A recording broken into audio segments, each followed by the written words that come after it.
Bismillahirrahmanirrahim. Salamun ala man ittaba'al huda. Assalamualaikum warahmatullahi wabarakatuh. Alhamdulillahi rabbil alamin. Wabihi nasta'inu ala umurid dunya waddin. Wassalatu wassalamu ala sayyidina wa habibina wa syafi'ina wa maulana Muhammadin wa ala alihi wa ashabihi wa man tabi'ahum bi ihsanin ila yaumiddin, amma ba'd. Faqad qala Allah Ta'ala fil Qur'anil Karim wa huwa asdaqul qailin.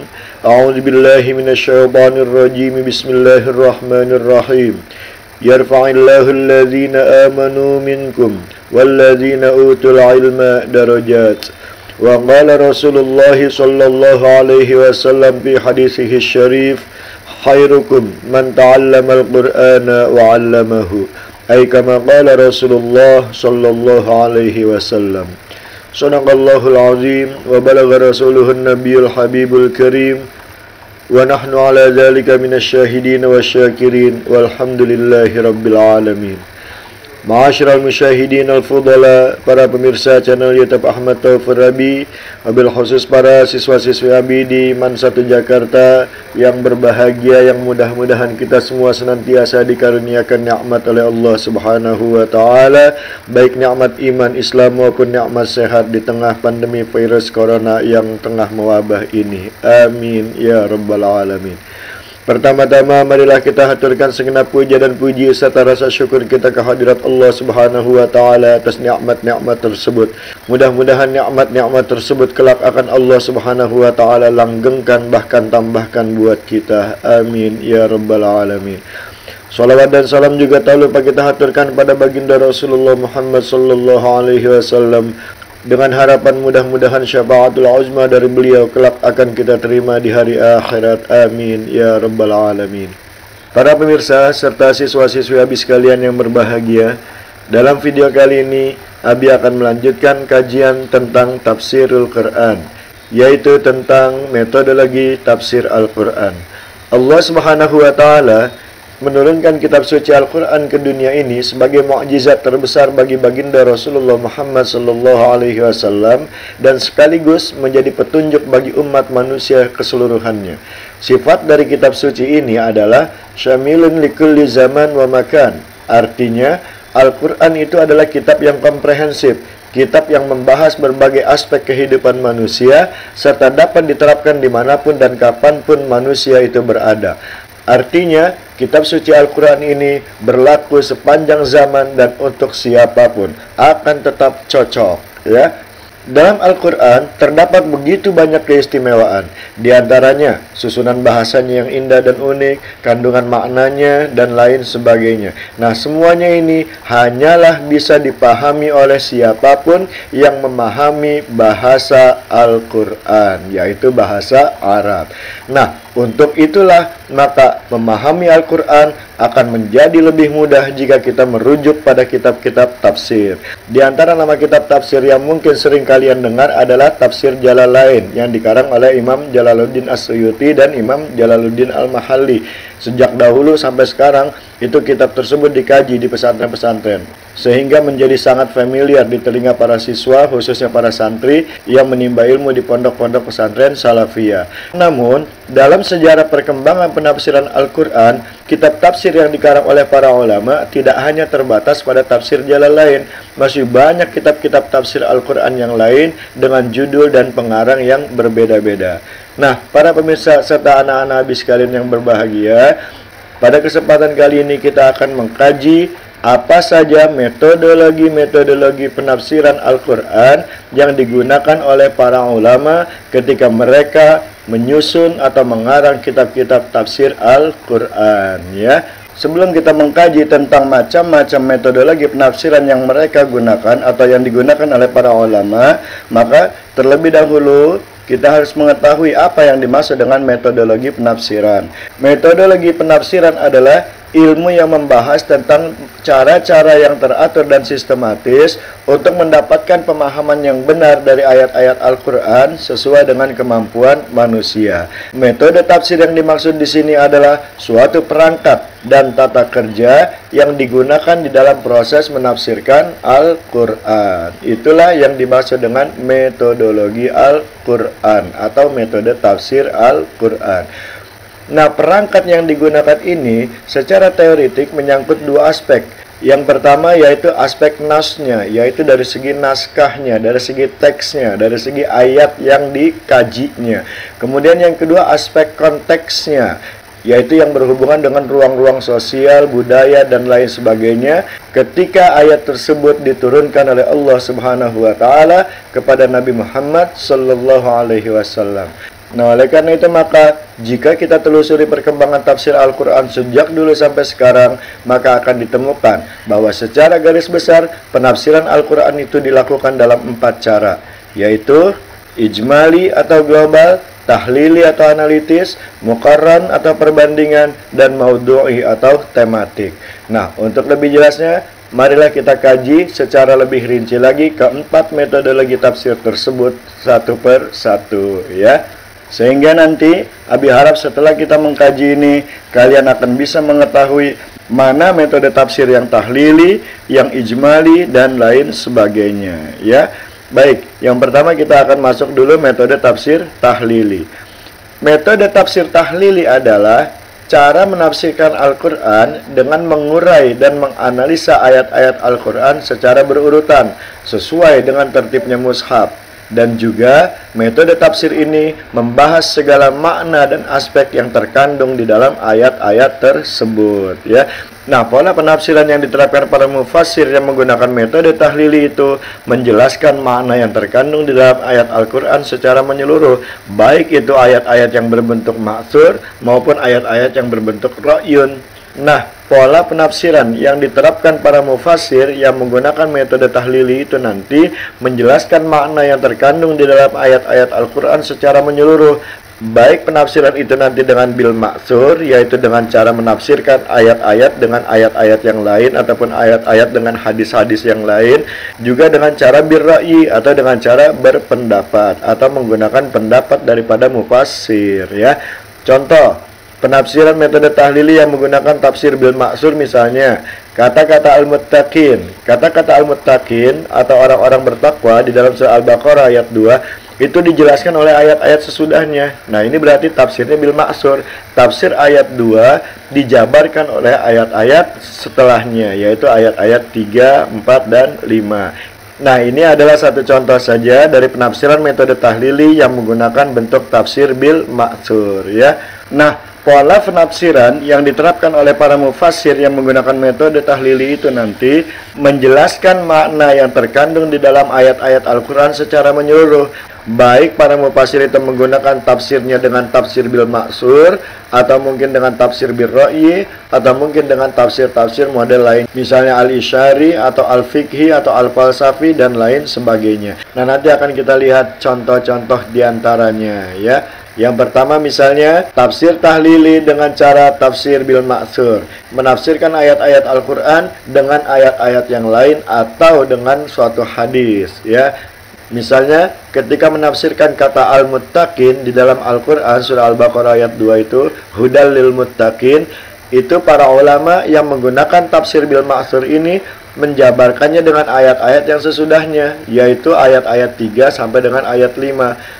Nah, inilah contohnya penafsiran dengan tafsir bil ma'thur. Metode tafsir tahlili tapi dengan cara tafsirnya bil ma'thur, yaitu menafsirkan ayat dengan ayat, ya. Contoh kitab tafsir yang menggunakan metode tafsir tahlili dengan tafsir bil ma'thur ini misalnya kitab Jami'ul Bayan fi Ta'wilil Quran yang dikarang oleh Imam At-Tabari atau Muhammad bin Jarir At-Tabari, atau juga kitab Tafsirul Quranil Azim yang dikarang oleh Ibnu Katsir atau kita kenal dengan tafsir Ibnu Katsir. Ini dua di antara tafsir bil ma'thur, yaitu kitab yang menggunakan metodologi penafsiran tahlili dan caranya adalah dengan menggunakan ayat-ayat atau hadis-hadis yang lain, ya.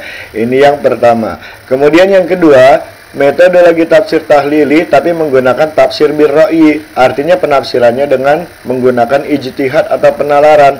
Nah, di antara yang terkenal adalah kitab tafsir Mafatihul Ghaib, yaitu kitab yang dikarang oleh Muhammad bin Zakaria Ar-Razi, atau kitab tafsir yang dikarang oleh Syekh Abdullah bin Umar Al-Baydawi, yaitu Anwarut Tanzil wa Asrarut Ta'wil. Kitab ini juga menafsirkan Al-Quran dengan metodologi tahlili, tapi yang digunakan untuk menafsirkannya adalah Ar-Ra'yun atau tafsir bir ra'yi, yaitu penggunaan ijtihad atau penalaran, ya. Kemudian yang ketiga adalah metodologi penafsiran tahlili tapi dengan cara tafsir as-sufi atau tafsir al-isyari, yaitu menakwilkan ayat-ayat Al-Quran dengan makna yang bertentangan dengan makna zahir. Artinya pendekatan yang dilakukan dalam tafsir al-isyari ini adalah dengan kemampuan batin atau dengan cara-cara orang-orang sufi. Misalnya kitab tafsir Haqaiqut Tafsir yang dikarang oleh Muhammad bin Husain As-Silmi, atau kitab tafsir yang dikarang oleh ulama Indonesia yang sangat terkenal di dunia, yaitu Syekh Nawawi Al-Bantani. Beliau mengarang kitab tafsir Marahul Labid li Kashfi Ma'nal Qur'anil Majid. Nah, itulah tiga di antaranya bagaimana para ulama menafsirkan Al-Quran dengan menggunakan metode tahlili. Nah, itulah tiga di antara macam-macam metodologi penafsiran tahlili yang digunakan oleh para ulama, yaitu dengan bil ma'sur, bil ra'yi, dan bil isyari. Ada juga nanti dengan cara-cara fikih, artinya penafsiran yang dilakukan orientasinya adalah pada masalah-masalah hukum Islam. Misalnya tafsir Al-Qurtubi. Kitab tafsir Al-Qurtubi itu adalah kitab tafsir yang metodologi penafsirannya menggunakan metodologi tahlili, tapi orientasinya ke fikih atau ke hukum-hukum Islam, ya. Kemudian nanti ada juga yang menggunakan pendekatan filsafat, ada juga yang berorientasi pada pengkajian ilmiah, ada juga yang menafsirkan dengan penitikberatan pada masalah-masalah kemasyarakatan dan lain sebagainya. Nah, ini hanyalah berbagai macam cara mereka ketika menafsirkan, tapi semuanya menggunakan metodologi penafsiran tahlili. Artinya berurutan sesuai dengan urutan ayat-ayat kitab suci Al-Quran, ya. Nah, inilah yang pertama, metodologi penafsiran tahlili. Di antara beberapa kelebihan tafsir metode tahlili adalah kita dapat mengetahui dengan mudah tafsir suatu surat atau suatu ayat. Kenapa? Karena susunan tafsir ini berdasarkan susunan ayat atau surat, sebagaimana susunan ayat atau surat yang ada di dalam mushaf Al-Quran. Ya, jadi lebih mudah. Kemudian yang kedua, kita juga bisa mudah mengetahui munasabah atau korelasi antara satu ayat dengan ayat yang lain, atau satu surat dengan surat yang lain. Kemudian yang ketiga, memungkinkan untuk memberikan penafsiran pada semua ayat, meskipun inti penafsiran ayat yang satu merupakan pengulangan dari ayat yang lain, dan itu apabila ayat yang ditafsirkan sama atau hampir sama. Dan yang keempat, metode tafsir tahlil ini memiliki kelebihan mengandung banyak aspek pengetahuan, meliputi hukum, sejarah, sains, dan lain-lain, ya. Lalu adakah kelemahan daripada metode tafsir tahlili ini? Di antara kelemahannya misalnya menghasilkan penafsiran yang parsial. Karena dalam satu surat Al-Quran itu pembahasan tidak hanya satu masalah, tapi bisa terjadi beberapa masalah. Misalnya di dalam satu surat ada yang membahas tentang hukum, ada yang membahas tentang adab, ada yang membahas tentang sejarah, ada yang membahas tentang lain sebagainya. Sehingga ketika kita menafsirkan dengan metodologi tafsir tahlili, penafsirannya itu sifatnya parsial. Misalnya cerita, mungkin cerita yang ada di dalam satu surat itu terdapat juga di dalam surat yang lain, sehingga bagian yang ada di dalam surat ini harus dihubungkan dengan bagian yang ada di surat yang lain. Nah, itulah maka kelemahan di antara tafsir tahlili ini adalah menghasilkan penafsiran yang parsial. Kemudian yang kedua, subjektivitas mufassir tidak mudah dihindari. Misalnya, adanya ayat yang ditafsirkan di dalam rangka membenarkan pendapatnya. Misalnya yang tentang hukum, bisa saja dia menafsirkan ayat tersebut sesuai dengan mazhabnya atau mungkin pendapatnya sendiri. Kemudian kelemahan metodologi tafsir tahlil yang ketiga itu terkesan adanya penafsiran berulang-ulang, terutama terhadap ayat-ayat yang kebetulan mempunyai tema atau bahkan isinya sama. Dan yang keempat, masuknya kisah-kisah Israiliyat. Nah, ini sudah tidak bisa kita hindari, ya. Inilah 4 kelebihan dan juga kelemahan daripada metodologi tafsir yang menggunakan metode tahlili, ya. Oke, Selesai sudah metodologi tafsir dengan cara tahlili, selanjutnya kita akan bahas yang kedua, yaitu metodologi tafsir maudhu'i. Apakah yang dimaksud dengan metodologi tafsir maudhu'i? Metode tafsir maudhu'i atau yang disebut juga metode tematik ialah menghimpun ayat-ayat Al-Quran yang mempunyai maksud yang sama atau membicarakan satu topik masalah yang sama, lalu disusun berdasarkan kronologi serta sebab turunnya ayat-ayat tersebut. Setelah itu barulah para mufassir memberikan keterangan dan penjelasan, juga mengambil kesimpulan setelah mereka mengelompokkan ayat-ayat tadi, ya. Itulah metodologi tafsir maudhu'i. Karena penafsiran metodologi maudhu'i ini adalah dengan cara mengelompokkan ayat kemudian baru menafsirkan, maka metodologi tafsir ini memiliki cara-cara yang sistematis, yaitu 1. Memilih terlebih dahulu atau menetapkan masalah terlebih dahulu apa yang akan dikaji secara tematik. Kemudian setelah itu melacak dan menghimpun ayat-ayat yang berkaitan dengan masalah yang tadi telah ditetapkan, baik itu ayat makkiyah maupun ayat madaniyah. Kemudian yang ketiga, disusunlah ayat-ayat tersebut secara runtut menurut kronologi masa turunnya atau asbabun nuzul. Kemudian yang keempat, berusaha untuk mengetahui korelasi, adakah munasabahnya, adakah korelasinya ayat-ayat tersebut di dalam masing-masing suratnya, ya. Kemudian setelah itu barulah disusun tema bahasan di dalam kerangka yang pas, sistematis, sempurna, dan utuh. Dan langkah yang keenam yang selanjutnya melengkapi pembahasan dan uraian dengan hadis-hadis apabila memang dipandang perlu untuk mendatangkan hadis, sehingga pembahasan tersebut menjadi semakin sempurna dan semakin jelas untuk dipahami. Kemudian cara yang ketujuh, mempelajari ayat-ayat tersebut secara tematik dan menyeluruh. Caranya menghimpun ayat-ayat yang mengandung pengertian serupa terlebih dahulu, kemudian mengkompromikan antara pengertian ayat-ayat yang am dan khas, mana yang mutlak muqayyad, kemudian disinkronkan dan seterusnya. Barulah yang terakhir, yang kedelapan, disusun kesimpulan yang menggambarkan jawaban Al-Quran terhadap tema atau masalah yang dibahas.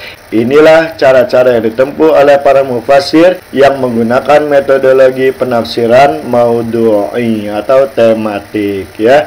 Para pemirsa serta anak-anak Nabi sekalian yang berbahagia, karena Al-Quran itu terdiri dari berbagai macam surat, yaitu terdiri dari 114 surat dan ribuan ayat, maka tafsir maudhu'i ini dilakukan dengan dua cara. Pertama, tafsir ini membahas satu surat secara menyeluruh dan utuh, lalu dijelaskanlah maksudnya yang bersifat umum dan khusus, dan juga korelasi antara berbagai masalah yang dikandungnya, sehingga surat itu tampak dalam bentuknya yang betul-betul utuh dan cermat. Jadi temanya ada di dalam surat tersebut. Misalnya surat Al-Kahfi yang secara bahasa berarti goa. Goa itu dijadikan tempat berlindung oleh sekelompok pemuda untuk menghindar dari kekejaman penguasa pada zaman pemuda tersebut hidup. Nah, dari ayat tersebut dapat diketahui bahwa surat itu dapat memberi perlindungan bagi yang menghayati dan mengamalkan pesan-pesannya. Itulah pesan umum surat Al-Kahfi. Ayat atau kelompok ayat yang terdapat di dalam surat itu kemudian diupayakan untuk dikaitkan dengan makna perlindungan, yaitu goa sebagai tempat berlindung dari kekejaman penguasa. Nah, itulah yang pertama, yaitu membahas satu surat terlebih dahulu secara menyeluruh dan utuh. Kemudian yang kedua yang digunakan yaitu menghimpun sejumlah ayat dari berbagai surat yang sama-sama membicarakan satu masalah tertentu. Lalu ayat-ayat tersebut disusun sedemikian rupa dan diletakkan di bawah satu tema bahasan, barulah selanjutnya ditafsirkan. Misalnya, ketika membahas tentang masalah harta anak yatim, maka dicari mana di dalam Al-Quran ayat-ayat yang membahas tentang harta anak yatim, lalu disatukan. Misalnya di dalam surah Al-An'am ayat 152 membahas harta anak yatim, lalu di dalam surah An-Nisa ayat 2 juga membahas harta anak yatim. Nah, surat Al-An'am ayat 152 dan surat An-Nisa ayat 2 ini dikelompokkan dalam satu tema, yaitu tentang harta anak yatim. Ini namanya tafsir maudhu'i. Ya, lalu adakah kelebihan daripada metodologi tafsir maudhu'i? Jelas metodologi tafsir maudhu'i memiliki kelebihan, namun metode ini juga memiliki kekurangan atau kelemahan. Apa saja kelebihannya? Yang pertama, Hasil tafsir metode maudhu'i memberikan pemecahan terhadap permasalahan hidup yang praktis, sekaligus memberikan jawaban dugaan sementara orang yang mengatakan bahwa Al-Quran hanya mengandung teori yang tidak menyentuh kehidupan nyata. Nah, dari tema-tema yang dikandung oleh Al-Quran itu, nanti jelas diketahui bahwa Al-Quran tidak hanya mengandung teori, tapi juga terkait dengan kehidupan nyata. Yang kedua, sebagai jawaban terhadap tuntutan kehidupan yang selalu berubah dan berkembang, sehingga dengan mengetahui apa-apa yang terkandung di dalam Al-Quran, kita akan merasa bangga dengan Al-Quran, kitab suci kita. Kemudian yang ketiga, ketika kita mempelajari ayat-ayat yang terkumpul dalam satu topik tertentu, kita akan merasakan fasohah dan balaghah Al-Quran. Kita akan merasakan Al-Quran itu penuh dengan kefasihan dan susunan bahasanya yang memiliki balaghah begitu indah. Kemudian yang keempat, kemungkinan untuk mengetahui satu permasalahan secara lebih mendalam dan lebih terbuka, karena masalah yang dibahas itu memiliki dasar atau ayat yang banyak, ya. Dan yang terakhir, kelebihan tafsir metode maudhu'i adalah dengan metode maudhu'i, masalah yang dibahas itu akan lebih tuntas lagi. Inilah 5 kelebihan metodologi tafsir maudhu'i. Sedangkan kelemahannya, yang pertama, terbuka kemungkinan melibatkan pemikiran dalam penafsiran. Artinya di dalam metodologi ini juga tidak tertutup kemungkinan seorang mufasir menggunakan penafsiran dengan akal pikiran mereka. Kemudian yang kedua, tidak bisa menafsirkan segala aspek yang dikandung satu ayat, tetapi hanya salah satu aspek yang menjadi topik pembahasan saja. Karena ayat Al-Quran kan ada yang panjang, dan di dalam satu ayat itu tidak hanya ada satu aspek, bisa saja ada beberapa aspek yang dikandung, ya. Tapi karena ini adalah metodologi tafsir maudhu'i tematik, maka mufasir hanya mengambil satu aspek saja yang sesuai dengan bahasan yang sedang dikaji. Inilah kelemahan di antara metodologi tafsir maudhu'i. Nah, sekarang siapa saja tokoh dan karyanya? Di antara kitab tafsir yang menggunakan metode tafsir maudhu'i adalah satu, Syekh Mahmud Saltut dengan kitabnya Wasayal Asr. Kemudian yang kedua, Fazlur Rahman dengan kitabnya Tema-tema Pokok Al-Quran. Kemudian yang ketiga yaitu seorang ulama tafsir Indonesia yang terkemuka, yaitu Bapak Muhammad Quraish Shihab, yang mengarang buku ayat-ayat tahlil. Nah, itulah 3 di antara ulama yang mengarang kitab tafsir dengan metodologi tafsir maudhu'i, ya. Para pemirsa serta anak-anak sekalian yang berbahagia, kita lanjutkan kembali dengan 2 metodologi berikutnya, yaitu metodologi tafsir muqarran dan metodologi tafsir ijmali. Apa yang dimaksud dengan metodologi tafsir muqarran? Metodologi tafsir muqarran adalah metode yang berupaya untuk membandingkan atau mengkomparasi antara ayat-ayat Al-Quran yang satu dengan ayat-ayat Al-Quran yang lain. Lalu apa yang dibandingkan? Yang dibandingkannya adalah teks atau nas ayat-ayat Al-Quran yang memiliki persamaan atau kemiripan redaksi dalam 2 kasus atau lebih, atau memiliki redaksi berbeda tapi kasusnya sama. Inilah yang dikomparasikan oleh para mufasir yang menggunakan metodologi tafsir muqarran. Nah, untuk itu, secara umum, tafsir muqarran antara ayat dapat diaplikasikan pada ayat Al-Quran yang memiliki 2 kecenderungan. Pertama, memiliki kesamaan redaksi. Yang kedua, memiliki perbedaan ungkapan tetapi maksudnya sama. Nah, wilayah kajian perbandingan ayat dengan ayat tidak hanya terbatas pada analisis redaksional atau lafaznya saja, melainkan juga mencakup perbedaan kandungan makna pada masing-masing ayat yang diperbandingkan. Dan selain makna masing-masing ayat, dibahas juga lah perbedaan kasus yang dibicarakan oleh ayat-ayat tersebut, dan juga asbabun nuzul atau kondisi masyarakat pada waktu ayat tersebut diturunkan. Inilah 2 kecenderungan yang secara umum dimiliki oleh metodologi penafsiran muqarran. Nah, sekarang apa kelebihan dan kekurangan metodologi tafsir muqarran ini? Yang pertama, memberikan wawasan penafsiran yang relatif lebih luas kepada para pembaca tafsir tersebut, karena di dalam metodologi penafsiran tersebut, satu ayat Al-Quran ditinjau dari berbagai disiplin ilmu. Dengan demikian, terasa bahwa Al-Quran itu tidaklah sempit, melainkan amat luas dan dapat menampung berbagai ide dan pendapat. Ini yang pertama. Kemudian yang kedua, membuka pintu untuk bersikap toleran terhadap pendapat orang lain. Dengan demikian, dapat mengurangi fanatisme yang berlebihan terhadap suatu mazhab atau aliran tertentu. Lalu selanjutnya yang ketiga kelebihannya adalah berguna bagi mereka yang ingin mengetahui berbagai pendapat tentang suatu ayat. Jadi di sini orang yang ingin memperdalam dan memperluas penafsiran Al-Quran itu bisa mengetahui berbagai macam pendapat ulama tentang suatu ayat. Dan yang terakhir, dengan menggunakan metode muqarran ini, para mufassir didorong untuk mengkaji berbagai ayat dan hadis serta pendapat para mufassir yang lain. Dengan pola yang serupa ini maka akan membuat dirinya lebih berhati-hati ketika menafsirkan suatu ayat Al-Quran. Nah, inilah kelebihan di antara metodologi tafsir muqarran. Lalu apa kelemahan daripada metodologi tafsir seperti ini? Yang pertama, tidak dapat diberikan kepada para pemula. Kenapa? Karena pembahasan yang dikemukakan di dalam penafsiran metodologi muqarran ini sangat luas, menghimpun atau mencakup pandangan-pandangan para ulama di dalam satu ayat tertentu, ya. Kemudian yang kedua, kurang dapat diandalkan untuk menjawab permasalahan sosial yang tumbuh di tengah masyarakat. Kenapa? Karena yang diutamakan dalam metode ini adalah perbandingan daripada pemecahan masalah. Jadi hanya ingin mengetahui pendapat-pendapat saja, sedangkan masalah sendiri tidak dibahas secara khusus. Nah, untuk pemecahan masalah maka yang digunakan adalah tadi metodologi maudhu'i atau tematik.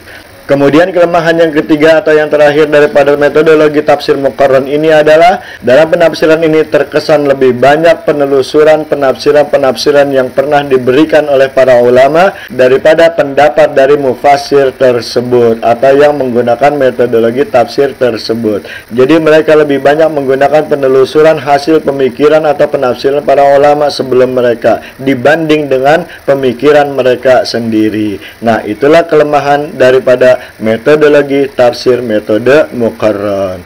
Dan yang terakhir selanjutnya adalah metodologi tafsir ijmali. Setelah kita mempelajari metode tafsir ijmali ini, maka selesailah sudah kajian ilmu tafsir dasar buat kalian semuanya. Dan insya Allah nanti di bangku perguruan tinggi atau mungkin secara khusus di ma'had-ma'had atau pesantren-pesantren yang ingin kalian masuki, kalian akan bisa lebih luas lagi membahas tentang permasalahan ilmu tafsir, ya. Dalam kajian video-video Abi hanya memberikan kajian dasar saja, bukan merupakan kajian pengembangan atau bukan merupakan teori-teori pengembangan daripada ilmu tafsir, ya.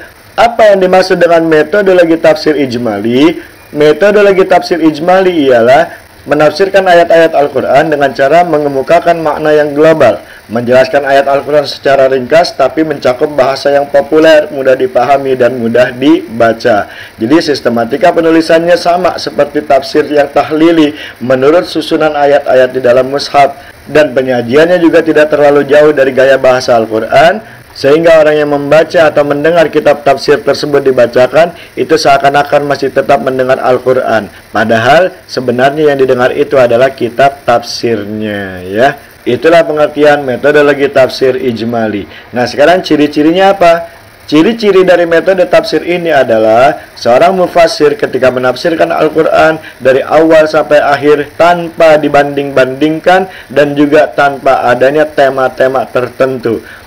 Dalam metode ini tidak ada ruang untuk mengemukakan pendapat sendiri atau dengan menggunakan tafsir birra'i. Itulah sebabnya kitab-kitab tafsir ijmali tidak memberikan penafsiran secara rinci, tetapi secara ringkas dan umum. Sehingga tadi Abi bilang seakan-akan kita masih bisa membaca Al-Quran atau mendengar Al-Quran, padahal yang kita baca atau kita dengar tersebut adalah tafsir dari Al-Quran, bukan Al-Quran itu sendiri, ya. Namun demikian, pada ayat-ayat tertentu itu juga kadang diberikan penafsirannya agak luas. Hanya saja tidak seluas pembahasan pada tafsir tahlili. Inilah ciri-ciri dari metodologi tafsir ijmali, yaitu pembahasannya secara ringkas dan umum, tidak diperinci dan juga tidak dengan perbandingan dan tema-tema tertentu.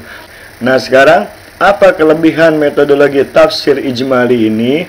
Kelebihan yang dimilikinya antara lain, yang pertama, praktis dan mudah dipahami tanpa berbelit-belit. Dan ini sangat sesuai bagi orang yang ingin memperoleh pemahaman ayat Al-Quran dalam waktu yang relatif singkat. Kemudian yang kedua, bebas dari penafsiran Israiliyat. Kenapa? Karena ringkasnya penafsiran tidak perlu memperpanjang pembahasan. Kemudian yang ketiga, menggunakan bahasa yang singkat dan sangat dekat dengan bahasa Al-Quran.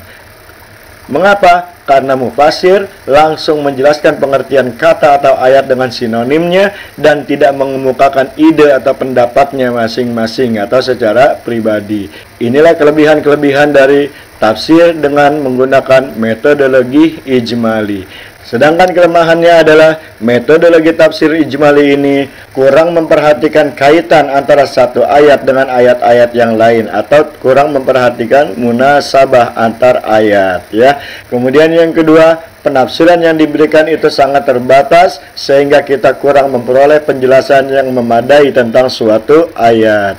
Inilah kelemahan dari tafsir dengan menggunakan metodologi ijmali.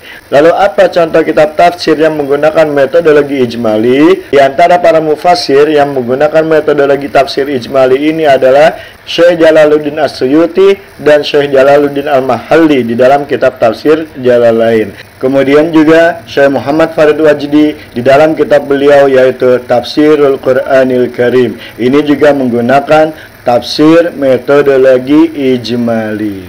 Nah, para pemirsa serta anak-anak Nabi sekalian yang berbahagia, inilah kajian kita tentang metodologi tafsir yang digunakan oleh para mufassir ketika mereka mau menguraikan atau menjelaskan atau menafsirkan Al-Quran, yaitu dengan 4 cara. Yang pertama, tahlili, yang kedua, maudhu'i, yang ketiga, muqarran, dan yang terakhir adalah ijmali. Kita sudah mengetahui masing-masing ciri-ciri dan kelebihan serta kekurangannya. Sehingga dengan demikian, insya Allah akan mudah bagi kita untuk mengetahui suatu kitab itu apakah dia termasuk ke dalam metodologi tafsir tahlili, maudhu'i, dan lain sebagainya. Nah, para pemirsa serta anak-anak Nabi sekalian, inilah yang bisa Abi sampaikan dalam kajian kali ini. Mudah-mudahan bisa bermanfaat buat Abi khususnya dan juga buat seluruh pemirsa serta anak-anak Abi sekalian. Dan seperti yang Abi bilang tadi, ini adalah kajian terakhir kita untuk mengkaji dasar-dasar ilmu tafsir. Jadi kalau nanti ada yang mau memperluas wawasannya, insya Allah akan didapat di bangku perguruan tinggi atau tempat-tempat yang lain, ya.